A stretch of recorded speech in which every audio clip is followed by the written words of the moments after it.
சாண்டாவோட முக்கியமான கலைமானான டானருக்கும் அவங்களுடைய மனைவிக்கும் பிறந்த கலைமான் தான் ரூடால்ஃப். அதுக்கு ரூடால்ஃப்னு பேர் வைக்கும்போது தான் பார்க்குறாங்க, அதுக்கு ரெட் கலர் நோஸ் இருக்குன்னு. அது மட்டும் இல்லாமல் அது லைட் எரிஞ்சிட்டே சத்தம் போடணும்.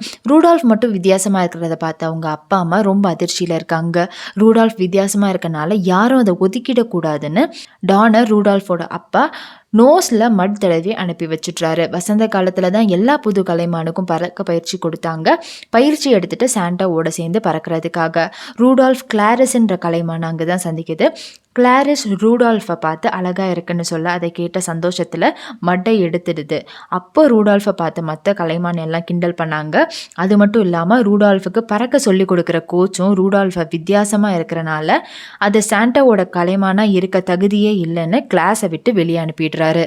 எல்லாரும் தகுதியே இல்லாத கலைமானுன்னு சொல்லி திட்டுனதுனால அங்கேருந்து ரூடால்ஃப் ஓடி போயிடுது. இன்னொரு பக்கம் ஹெர்மின்ற எல்ஃப் சாண்டா கிறிஸ்மஸ் அன்னைக்கு கொண்டு போக கிஃப்ட்டை தயாரிக்கிற மற்ற எல்ஃபோட சேர்ந்து வேலை செஞ்சுட்டு இருந்துச்சு. ஹெர்மிக்கு டென்டிஸ்ட் ஆகணும்னு ஆசை. தனக்கு டாய்ஸ் செய்ய விருப்பமே இல்லைன்னு சொல்லியும் அதை யாரும் கண்டுக்காமல் மறுபடியும் டாய்ஸ் செய்ய சொல்லி கட்டாயப்படுத்திட்டே இருந்தாங்க. அங்கே இருக்கிறது பிடிக்காம டென்டிஸ்ட் ஆகணுன்ற கனவோடு அங்கேருந்து கிளம்பி ஹெர்மியும் வந்துடுது. ஹெர்மியும் ரூடால்ஃபும் சந்திச்சுக்கிறாங்க. அவங்களுடைய கதையை பகிர்ந்துக்கிறாங்க. அவங்க ரெண்டு பேரும் யுகான் கார்னெலஸ்ன்ற ஒரு ப்ராஸ்பெக்டரை சந்திக்கிறாங்க. அவர் பூமிக்கு அடியில் இருக்க கோல்டு, சில்வர் போன்ற மினரல்ஸாக கண்டுபிடிக்கிறவர். 3 பேரும் சந்திச்சுக்கிட்ட கொஞ்ச நேரத்திலேயே அங்கே சுற்றிட்டு இருந்த மான்ஸ்டர் அவங்க கிட்ட வந்துடுச்சு. எப்படியோ மான்ஸ்டர்லேருந்து தப்பிச்சு 3 பேரும் மிஸ்ஃபிட் டாய்ஸ் இருக்க ஐலாண்டுக்கு வந்து சேர்ந்தாங்க. ஏதோ ஒரு விதத்தில் தப்பாக தயாரிக்கப்பட்ட பொம்மைகள் தான் மிஸ்ஃபிட் டாய்ஸ். இந்த ஐலாண்டில் இருக்க மிஸ்ஃபிட் டாய்ஸ் எல்லாத்தையும் அங்கே இருக்க ராஜா மூன் ரேசர் சிங்கம் தான் பார்த்துக்கிட்டாரு. சிங்கத்துக்கு பறக்க விங்ஸ் கூட இருந்துச்சு. யுகான், ரூடால்ஃப், ஹெர்மி 3 பேரும் அன்னைக்கு ராத்திரி அந்த ஐலாண்டில் தங்க கிங் மூன் ரேசர் அனுமதி கொடுத்தாரு. ஆனால் ஒரு கண்டிஷனில். அவங்க 3 பேரும் அங்கே தங்குனா இங்கே இருக்க மற்ற மிஸ்ஃபிட் டாய்ஸ் இருக்கிறத பற்றி சாண்டாக்கு தெரியப்படுத்தணும்னு சொன்னார். ரூடால்ஃப் மூக்கில் இருந்து வர சத்தத்தினால அதோட நண்பர்களுக்கு ஆபத்து வந்துருமோன்னு நினச்சி எல்லாரும் தூங்கின பிறகு யாருக்கும் தெரியாமல் ஐலாண்டை விட்டு ஓடி வந்துடுது. கொஞ்ச நாட்களுக்கு பிறகு இப்போ பெருசாக வளர்ந்துட்ட கலைமான் ரூடால்ஃப் அதோட வீடை தேடி போகுது.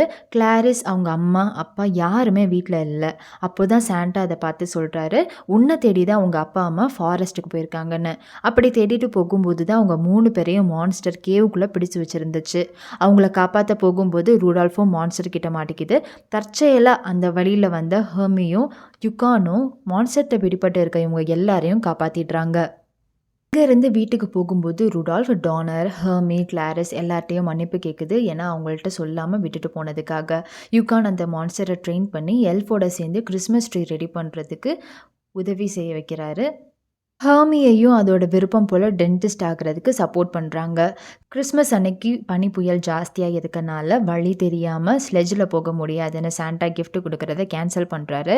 அந்த நேரத்தில் ரூடால்ஃப் உதவி செய்கிறதா சொல்லி தன்னோட ரெட் நோஸ் லைட்டை வச்சு அந்த ஹோல் ஸ்லெட்ஜையும் சாண்டாவையும் வழி நடத்திட்டு கூட்டி போக சாண்டாவோட ஸ்பெஷல் ரெயின்டியராக ரூடால்ஃப் மாறிடுது. ஸ்லெட்ஜில் மிஸ்ஃபிட் டாய்ஸ் ஐலாண்டுக்கு கூட்டி போய் எல்லா டாய்ஸையும் கூட்டிகிட்டு அவங்கள ஸ்பெஷல் கிஃப்டாக டெலிவர் பண்ண உதவி செய்கிறாரு.